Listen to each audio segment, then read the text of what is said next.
Assalamualaikum warahmatullahi wabarakatuh. Mahasiswa sekalian, ini saya mengajar di Pasca Sarjana S2 di khusus mengenai kelompok Master Kesehatan di mata kuliah Pidana Kesehatan. Jadi ingin saya jelaskan kepada Anda sekalian bahwa pidana kesehatan itu menyangkut beberapa aspek. Mengacu pada Undang-Undang 36 tahun 2009, ada beberapa dikelompokkan dalam pidana kesehatan. Di antaranya misal begini. Satu, aborsi. Praktek tanpa lisensi atau izin.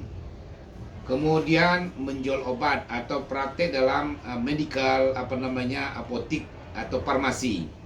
Kemudian operasi plastik.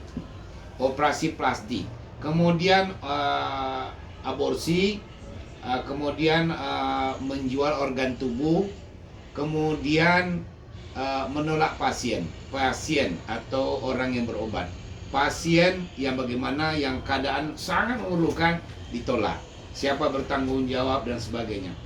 Undang-undang ini mengatur tentang ancaman pidana, kemudian juga mengatur tentang bagaimana dendanya. Jadi ini yang harus saya jelaskan kepada Anda sekalian. Jadi kalian harus paham benar apa yang dikategorikan dalam unsur-unsur pidana. Ya, oke. Jadi saya ingin Lisa, coba ada mau ditanya tentang kesehatan ini? Apa sih Pak? Ini mau bertanya Pak. Ya, tanyalah. Dunia saat ini kan perkembangan medis tuh udah canggih gitu kan Pak, dan hampir sama kayak IT. Iya. Terus di India sama di Cina tuh ada penjualan organ tubuh gitu Pak. Jadi orang-orang di sana tuh kayak udah biasa aja gitu kan Pak. Iya. Tapi kan di Indonesia itu masih kayak sesuatu yang aneh gitu kan Pak. Terus kalau misalkan itu terjadi di Indonesia, terus diketahui oleh pihak yang berwajib, siapa yang bertanggung jawab? Terus undang-undang apa yang mengatakan tentang hal tersebut? Oke, makasih. Di Indonesia ada namanya Undang-Undang Trafficking itu tersendiri. Tetapi Undang-Undang Trafficking berujung, undang-undang ini selalu berangkai dalam peristiwa pidana. Misalnya menculik anak atau menjual anak atau bayi. Tujuan bayi ini ya untuk diambil organ tubuhnya. Jadi satu melanggar Undang-Undang Trafficking, kemudian masuk pada unsur diambil organ tubuhnya, katakan ginjalnya, hatinya, apa saja di dalam tubuhnya. Ini rangkaian peristiwa pidana yang dua undang-undang yang harus dilihat dari dekat.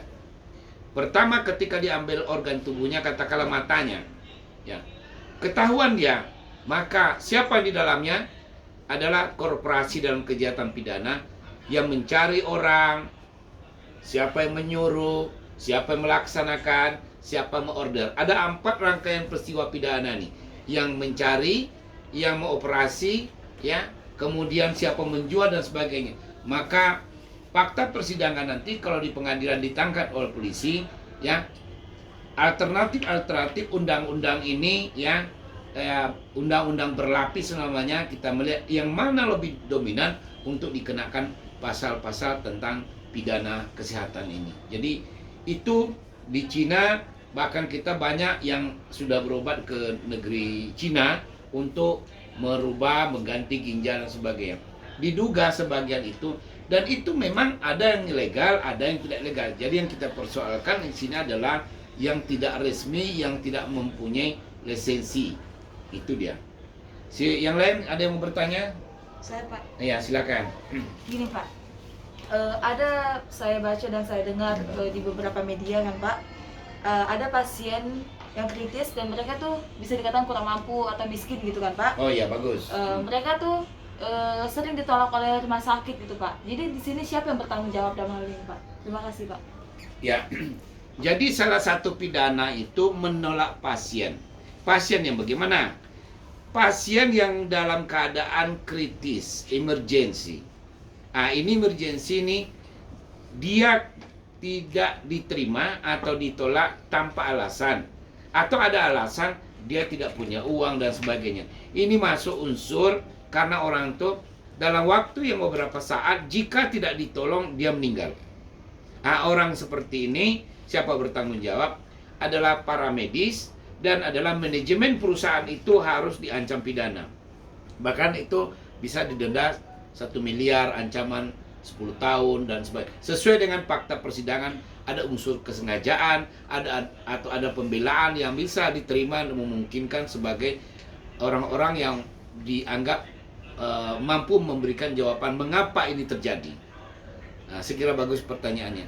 Kemudian siapa lagi mau tanya? Izin Pak. Ya, silakan. Pak, begini Pak. Sebagai manusia, darah itu merupakan salah satu organ yang paling penting kan Pak. Nah, dan saat ini masalahnya itu Pak, banyak yang menjadikan objek bisnis Pak. Karena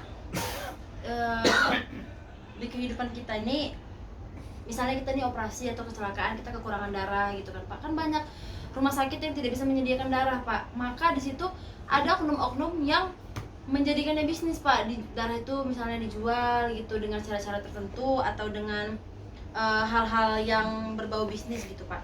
Nah, apakah hukum pidana memperhatikan hal ini Pak? Apakah objek bisnis ini memiliki modus yang dapat dijadikan kategori pidana kesehatan? Terima kasih Pak. Ya, terima kasih. Jadi ini makanya pemerintah ada organisasi yang dibentuk, diatur ya, PMI namanya, Palang Merah Indonesia. Saking pentingnya ini, karena darah ini merupakan satu organ yang paling penting ya, terganggu saja sirkulasi darah ini menjadi persoalan bagi tubuh manusia. Maka dikategorikan dalam undang-undang pidana ya menjadi persoalan yang sangat penting. Mengapa ada ancaman pidananya? Karena jika ini menjadi diperdagangkan, orang suka tidak suka mesti dia membutuhkan darah, maka darah ini harus diadakan. Dalam kesempitan inilah orang berbisnis, ya, berbisnis. Cara dan modusnya mencari orang, ya, kemudian dia ambil darahnya atau dia jodohkan, dia tawarkan ke orang. Tetapi kalau misalnya sekedar mengganti perputaran darah atau bagaimana gizi-gizi ya, minum susu, telur, kacang dan sebagainya, ini tidak masalah. Tapi kalau menjadi suatu pekerjaan, ingat ya, menjadi satu modus pekerjaan, inilah diancam pidana.